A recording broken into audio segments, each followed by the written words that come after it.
예수 그리스도의 십자가야말로 우리 기독교 신앙의 핵심입니다. 우리는 십자가를 바라보면 하나님의 사랑, 거룩함, 숭고함을 느끼게 됩니다. 그러나 사실 예수님 당시에 십자가는 중죄인을 사형 집행하던 도구였습니다. 십자가는 아름다움이 아니라 잔혹함이었죠. 그러나 우리는 십자가를 통하여 아름다움과 하나님의 구원을 봅니다. 오늘 말씀은 이 십자가, 정확히 말하면 십자가의 도, 십자가의 말씀을 두고 두 가지 상이한 반응을 우리에게 전해주고 있습니다. 예수 믿는 자에게 십자가의 도란 무엇인가? 예수 믿지 않는 자들에게 있어서 십자가의 도란 무엇이고 왜 그들은 그렇게 이해할 수밖에 없을까? 오늘 말씀을 통하여서 십자가가 무엇인지 다시 한번 묵상하는 귀한 시간이 되기를 바랍니다.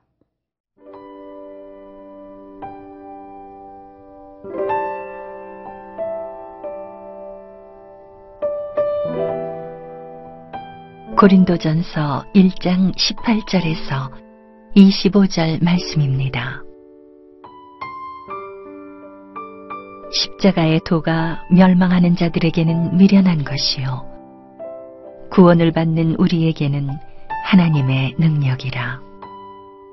기록된 바 내가 지혜 있는 자들의 지혜를 멸하고 총명한 자들의 총명을 폐하리라 하였으니 지혜 있는 자가 어디 있느냐?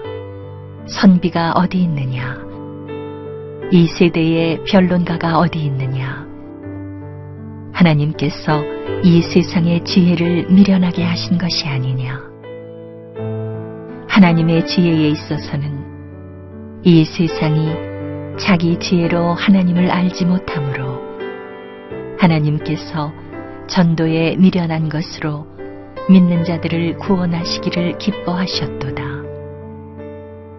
유대인은 표적을 구하고 헬라인은 지혜를 찾으나 우리는 십자가에 못 박힌 그리스도를 전하니 유대인에게는 거리끼는 것이요 이방인에게는 미련한 것이로되 오직 부르심을 받은 자들에게는 유대인이나 헬라인이나 그리스도는 하나님의 능력이요 하나님의 지혜니라. 하나님의 어리석음이 사람보다 지혜롭고 하나님의 약하심이 사람보다 강하니라. 오늘 말씀 18절에 이렇게 얘기합니다. 십자가의 도가 멸망하는 자들에게는 미련한 것이요 구원을 받는 우리에게는 하나님의 능력이라. 아멘. 십자가는 하나님의 능력입니다. 하나님의 능력입니다. 왜 십자가가 하나님의 능력일까요? 이 세상에는 힘을 추구하는 자들이 많습니다. 우리도 능력을 좋아합니다. 특별히 예수님과 바울 당시에 유대인들이 그랬던 것 같습니다. 22절을 보면 유대인들은 표적을 구한다고 했습니다. 표적이란 이적을 말하는 것이죠. 놀라운 능력을 행하는 여러 이적들, 바로 그런 이적을 행할 수 있는 메시아를 그들은 원했습니다. 그래서 자신들을 로마 제국과 같은 강대국으로부터 해방시켜줄 강한 정치적 군사적 지도자를 그들은 원했던 것이지요. 그러한 유대인들에게 십자가에 달리신 예수 그리스도가 메시아라고 하는 기독교인들의 주장은 터무니없는 것이었습니다.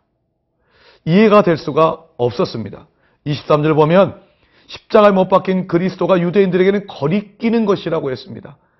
힘 있는 메시아를 추구했던 그들로서는 오히려 십자가에 달리신 예수님은 눈살을 찌푸리게 하는 것이고 그리고 도무지 받아들일 수 없는 것이었습니다. 그러나 여러분, 우리는 선포합니다. 십자가에 못 박힌 그리스도가 하나님의 능력이라고. 왜입니까? 십자가에 달리신 예수님만이 우리를 죄의 권세에서 자유케 하실 수 있기 때문입니다. 이 땅의 그 어떤 최고의 권력자도 우리를 죄의 권세로부터 자유케 할 수는 없습니다. 아무리 대단한 능력으로 이적을 행한다 할지라도 그 이적을 행하는 자가 우리를 죄의 권세로부터 자유케 할 수는 없습니다. 오직 십자가에 달리신 예수님만이 우리를 죄의 권세로부터 자유케 하실 수 있는 것입니다. 그래서 십자가는 하나님의 능력인 것입니다. 성도 여러분, 십자가가 하나님의 능력이심을 믿으십니까? 그래서 우리가 죄의 권세로부터 자유케 되셨음을 믿으십니까? 주 안에서 십자가를 붙드는 자, 참으로 하나님의 은혜 가운데에 해방된 자로, 자유케 된 자로 살아가게 될 줄 믿습니다. 또 성경은 이렇게 얘기합니다. 십자가의 도가 멸망하는 자들에게는 미련한 것이요 구원을 받는 우리에게는 하나님의 능력이라, 하나님의 능력이라 선포한 이후에 24절 보면 그리스도를 이렇게 선포합니다. 오직 부르심을 받은 자들에게는 유대인이나 헬라인이나 그리스도는 하나님의 능력이요 하나님의 지혜라고 얘기를 합니다. 자, 십자가에 달리신 그리스도가 왜 하나님의 지혜일까요? 여기서 말하는 지혜라고 하는 것, 지혜는 인생의 지혜일 수도 있겠고요. 여러 문명과 관련된 지혜도 있을 수 있겠지요. 성경은 이러한 것을 부인하지 않습니다. 그러나 오늘 가만히 보면 성경은 인간의 지혜와 하나님의 지혜를 대비하고 있는데, 이때의 지혜란 다름 아닌 하나님을 아는 지혜입니다. 이 세상에 있는 사람들이 하나님을 알길 원했습니다. 특별히 헬라 사람들이 하나님을 알길 원했습니다. 22절 보니까 유대인은 표적을 구하고 헬라인은 지혜를 찾는다고 했습니다. 물론 헬라인만 지혜를 찾은 것은 아닙니다. 대표적으로 그 당시에 헬라인들이 지혜를 찾았다고 하는 것입니다. 그 지혜란 하나님을 찾는 지혜인데 성경은 분명히 이야기합니다. 십자가에 달리신 그리스도를 알지 못한 채 우리는 하나님을 결코 알 수 없노라고 이야기를 합니다. 21절을 제가 읽겠습니다. 하나님의 지혜에 있어서는 이 세상이 자기 지혜로 하나님을 알지 못한다라고 이야기를 합니다. 세상이 철학과 많은 사상과 여러 가지 생각들과 이념들이 있지만 하나님을 알겠다고 말하지만 그러나 십자가를 알지 못한 채, 십자가를 도외시한 채 결코 하나님을 알 수가 없습니다. 왜냐하면 십자가를 통해서 하나님은 당신이 누구신지를 가장 분명하게 보여주셨기 때문입니다.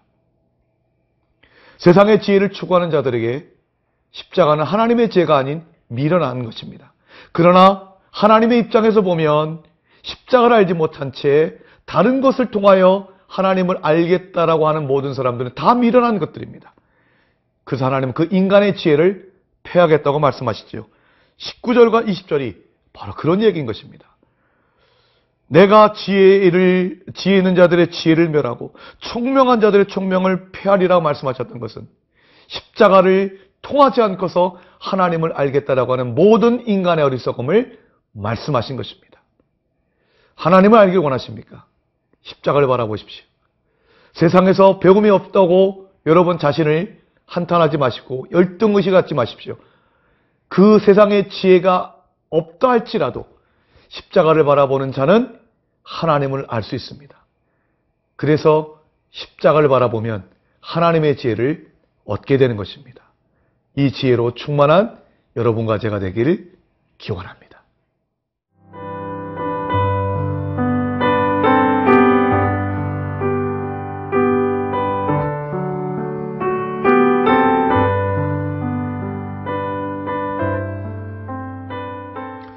오늘 말씀 23절에서 바울은 이렇게 얘기합니다. 우리는 십자가에 못 박힌 그리스도를 전하니. 전한다는 이 말씀을 함께 묵상하기를 원합니다. 23절에 바로 앞에 있는 22절은 유대인은 표적을 구하고 헬라인은 지혜를 찾는다고 했습니다. 구하고 찾고 자기가 원하고 자기가 바라는 것을 구한다고 하는 것, 추구한다는 것은 지극히 자연스러운 현상입니다. 그런데 예수님 믿는 사람들은 단순히 구하고 찾는 것을 넘어서 전하는 삶을 살아가는 존재입니다. 그렇다면 무엇을 전합니까? 십자가에 못 박힌 그리스도를 전합니다. 왜냐하면 십자가에 못 박힌 그리스도가 하나님의 능력이요 지혜임을 우리는 확신하기 때문에 그렇습니다. 자, 그렇다면 이 전한다는 것이 과연 무엇일까요? 오늘 보면 21절 보면 이런 말씀이 있죠. 하나님의 지혜에 있어서는 이 세상이 자기 지혜로 하나님을 알지 못하므로 하나님께서 전도에 미련한 것으로 믿는 자들을 구원하시기를 기뻐하셨도다. 전도에 미련한 것. 왜 전도가 미련한 것일까요? 여기서 전도라고 하는 말은 그 헬라어 케리규마라고 하는 것은 선포라고 하는 뜻입니다. 선포. 선포는 내가 절대적인 진리라고 확신하는 것을 말로 그냥 전하는 것입니다. 말 그대로 전해주는 것입니다. 알려주는 것입니다. 당시에 그레코 로만 문화 속에서 이 그레코 로만 문화에서는 이 수사학이라는 것이 굉장히 중요했습니다. 자기가 알고 있는 진리를 어떻게 상대방에게 설득력 있게 이야기하는가, 그것이 바로 수사학이지요. 그 수사학을 잘 말하는 것이 또한 지혜로 인정받기도 하였습니다. 수사학도 감동을 줍니다. 분명 수사학도 필요합니다. 전도에 미련한 것으로 하나님이 그리스도를 전한다고 해서 기독교가 무엇을 믿고 있는지 체계적으로 정리를 하고 그리고 기독교에 믿는 말을 변증하고 이런 것을 거부하는 것은 아닙니다. 여기서 말하는 것은, 바울이 말하는 것은 수사학이 감동이 있고 여러 가지 지혜가 또 필요할 수도 있겠지만, 그러나 정말로 중요한 것은 무엇인가? 예수 그리스도, 십자가에 달리신 그리스도는 하나님의 절대적인 구원의 진리로 선포해야 한다는 것입니다. 인간의 그 어떤 수사학으로도 십자가에 달리신 예수 그리스도를 탐하내기란 부족합니다.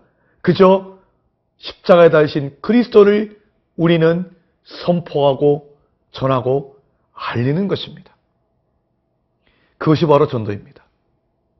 성도 여러분, 사도행전을 보면 베드로가 오순절에 성령의 충만함을 입고 많은 사람들 앞에서 복음을 전하지 않습니까? 베드로가 어떤 사람입니까? 그 베드로는 무식한 사람이었습니다. 그 어떤 많은 공부도 하지 않았습니다. 헬라의 수사학, 바울과는 달리 그런 거 공부하지 않았습니다. 그러나 베드로가 성령의 충만함을 입었을 때에, 복음을 전하했을 때, 십자가에 달리신 그리스도와 부활하신 그리스도를 그가 전하했을 때 수천 명이 돌아오는 역사가 있었습니다. 전도는 세상 사람들이 볼 때에 미련한 것처럼 보이겠지만, 그러나 십자가에 달리신 그리스도가 하나님의 능력이요 지혜임을 절대적으로 확신하는 자의 담대한 선언인 것입니다. 이 선언을 여러분 전하며 살고 계십니까? 이 놀라우신 그리스도에 관한 진리를 여러분 전하며 살고 계십니까? 여러분이 바라고 구하는 것 이상으로 우리가 이 땅 가운데 생해야 될 것은 바로 십자가에 못 박힌 그리스도가 하나님의 능력이요 하나님의 지혜임을 확신하며 전파하는 삶, 바로 이 삶을 살아가는 것이 저와 여러분이 해야 될 일인 줄 믿습니다. 기도하시겠습니다. 좋으신 하나님, 십자가를 우리에게 보여주시니 감사합니다. 그 십자가가 우리를 구원하시는 하나님의 능력이고, 그 십자가를 통해서만이 하나님을 알 수 있음을 이 시간 고백합니다. 이제 오직 십자가에도 십자가에 달리신 그리스도만을 사모하며 십자가에도만 묵상하며 십자가에도만 담대히 전파하며 살게 하여 주옵소서. 예수 그리스도의 이름으로 기도드리옵나이다. 아멘.